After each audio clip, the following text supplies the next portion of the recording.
Before I get into this topic, I first have to say that there is no possible way for me to do justice to the subject of reality or truth in the amount of time I have in any of these episodes. There are philosophers who have dedicated their entire life to these topics. But as long as we've said that, let's dive into the subject of objective truth.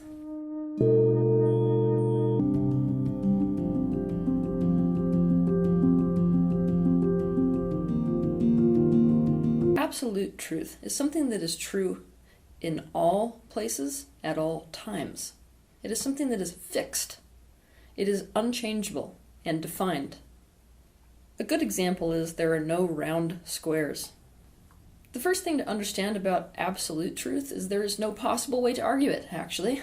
Anytime you try to argue against absolute truth, you have to argue with some kind of absolute truth. When people try to argue against absolute truth with statements like, there is no such thing as truth, or truth is relative, or no one knows what the truth is, those are absolute truth statements. So my suggestion is you just don't even try to argue against absolute truth because you can't. In fact, it gets worse. Anytime you try to argue against absolute truth, it proves it exists. Objective truth is where you get a little bit more complicated, because let's call it the universe's definition, what you may call a source or God. The definition that that aspect of the universe has about objective truth is very different from the human definition of objective truth. The human definition of objective truth is something that is true, independent from a person's subjective perspective, including the influence of their personal bias. When one is identified, this is impossible because one must be observing something through their individual perspective. It is, in fact, objective truth that every religion believes they're arguing. The universe's definition of objective truth is completely different than this. It is every subjective perspective added to one bigger objective perspective. In other words, objective truth is the amalgamation of all perspectives. Better said, objective truth is the amalgamation of every subjective perspective which added together forms the objective truth of any given subject.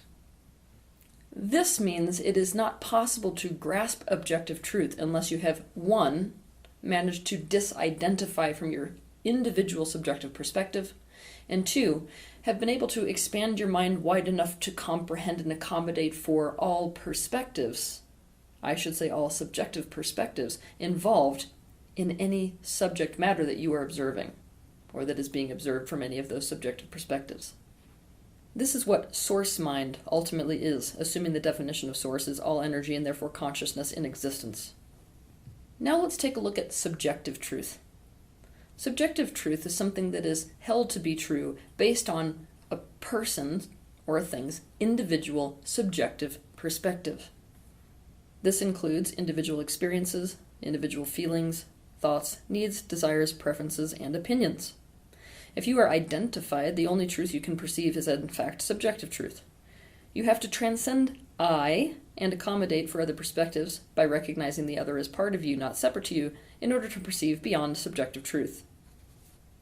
Before we take a look at objective truth, one thing I need to bring up here is that there is a very big difference between saying that you have objective or absolute truth and speaking in absolutes.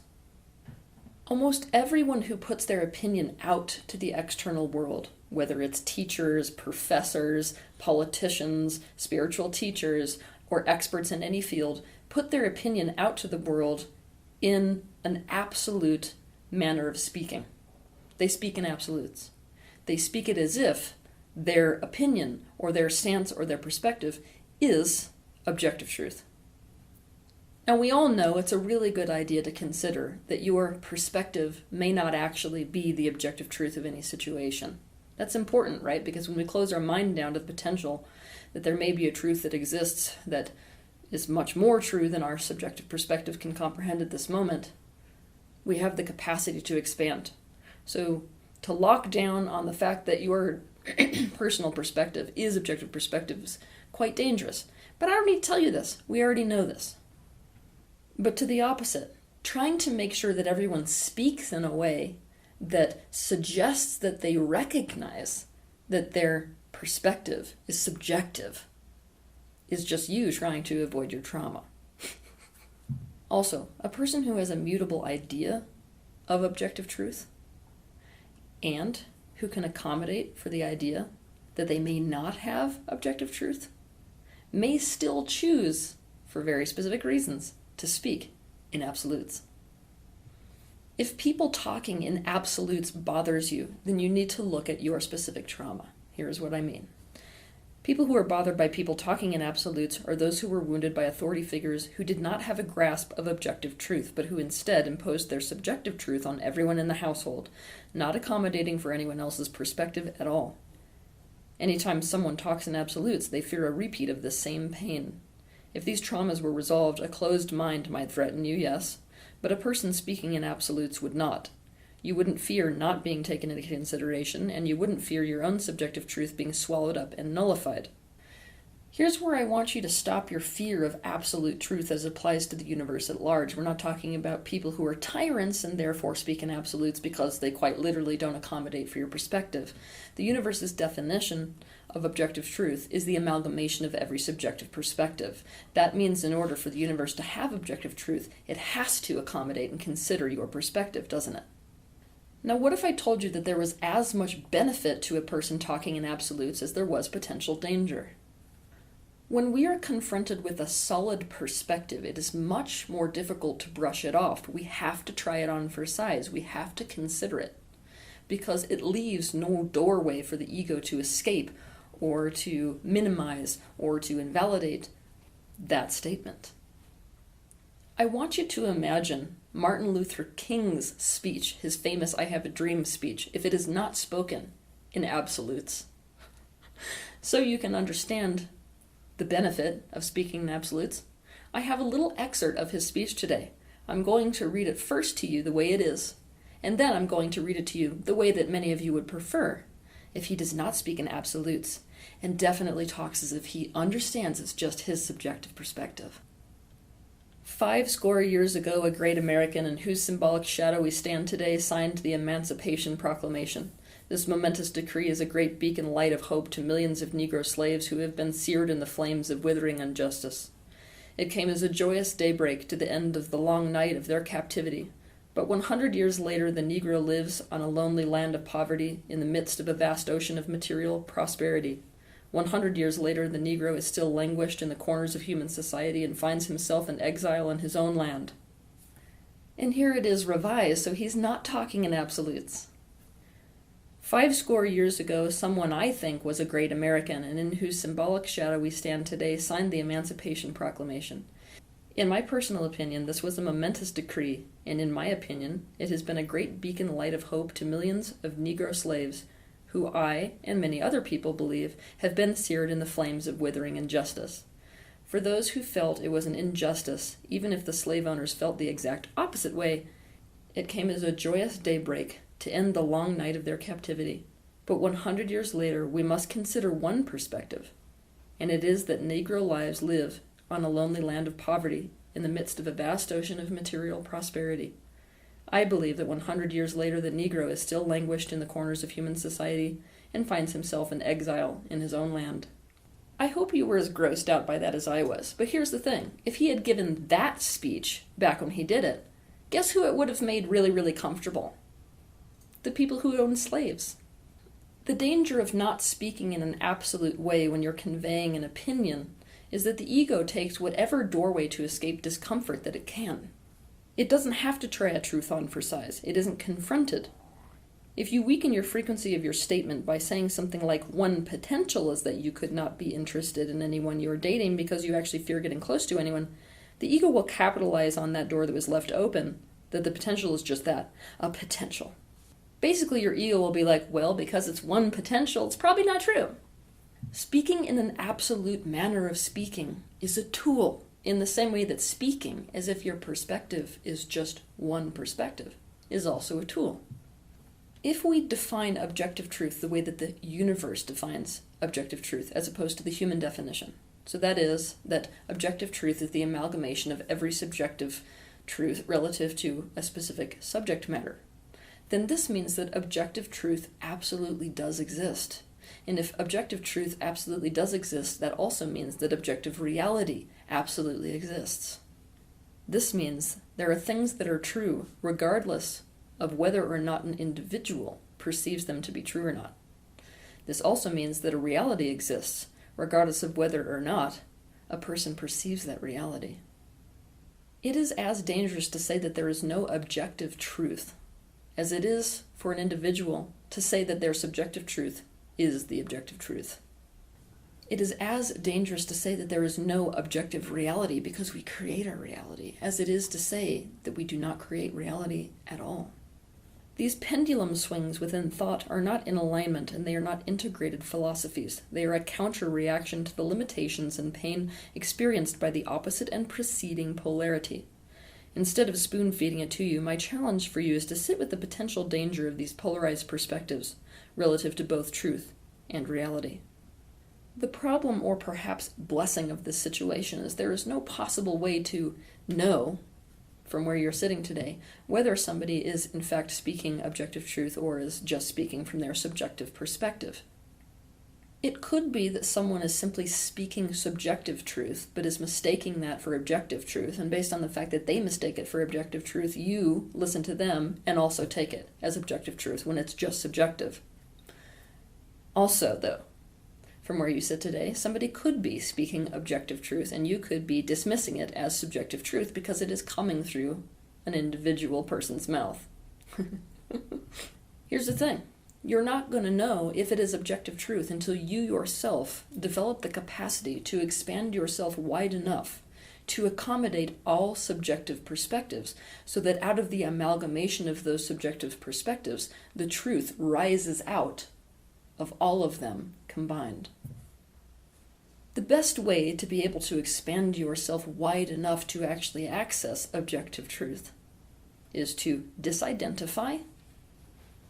Obviously not possible to see objective truth if you're only seeing life through your perspective. 2, integrate your own fragmented aspects.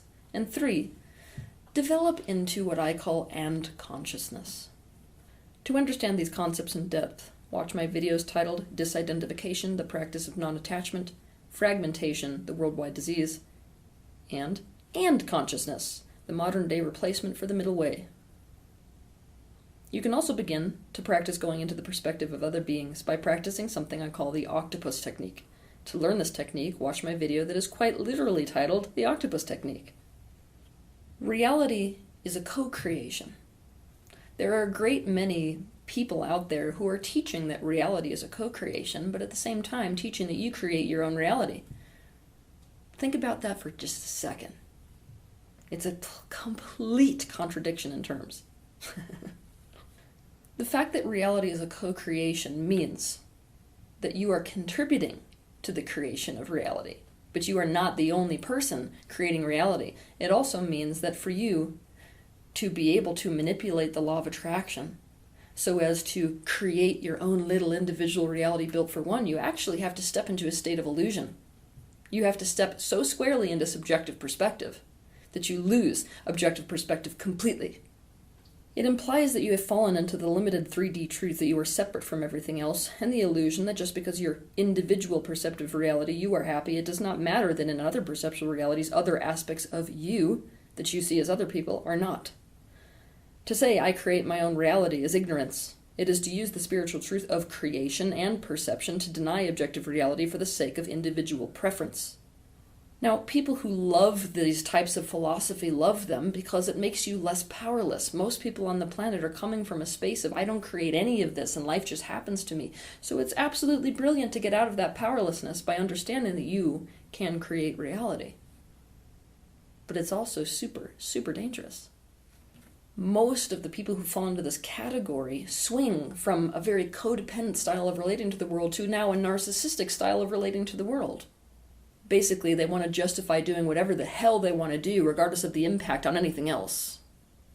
Reality also accommodates for seemingly contradictory truths, because reality has to accommodate for different dimensions. Because all things in existence are part of Source and therefore are imbued with the innate capacity to create, you can create reality. And so can everyone else. The question is, will you create that reality in illusion or in alignment with objective truth? The law of attraction was a really brilliant design for the universe to try to get to know itself. It is a tool that was designed specifically for awareness. But the people who have learned that based on the fact that this whole universe functions like a mirror, they can create whatever reality they want to perceive, have in fact found the dangerous loophole inherent in the law of attraction. Now, here's the other thing. People love to look at objective truth as if objective truth is a very static thing, but objective truth is actually always evolving. The reason for this, and this makes people uncomfortable, is because Source itself, the universe itself, consciousness itself, is always evolving. In other words, Source has a subconscious mind. Because Source itself has a subconscious mind and is always expanding because it's always in the process of becoming more conscious of itself, this obviously means that objective truth has to be changing. This also means that Source itself is in pursuit of what? The answer is universal truth. The more conscious it becomes of itself, the more the truth of itself emerges. The more the truth ultimately changes. If you step into Source perspective, from Source perspective, looking back at people who say things like, there is no truth because all truth is subjective, and there is no reality because you create it, are people who have actually stagnated the universe. From universal perspective, these people are actually defying universal expansion. They're taking themselves out of the game of the pursuit of universal truth, of objective truth. Consequently, it perceives this reasoning to be a cop-out. It also perceives people who say there's no objective reality because you can create your own reality and should to be locked in a narcissistic bubble and therefore defying the universal truth of oneness. It perceives this line of thinking to be an overreaction to the perceived powerlessness experienced before this philosophy was created. It is therefore no more in alignment than it is to consider yourself powerless to other people's creations. The point where universal truth or objective perspective is at the current moment is that it would hope that all things in existence could accept the more objective truth that all is one, and therefore all subjective perspectives could be accommodated in the co-creative process of creating what is actually in alignment for all beings in existence. Meaning, where it is right now is it wants all beings in existence to find a state of alignment and therefore to create together in the same direction.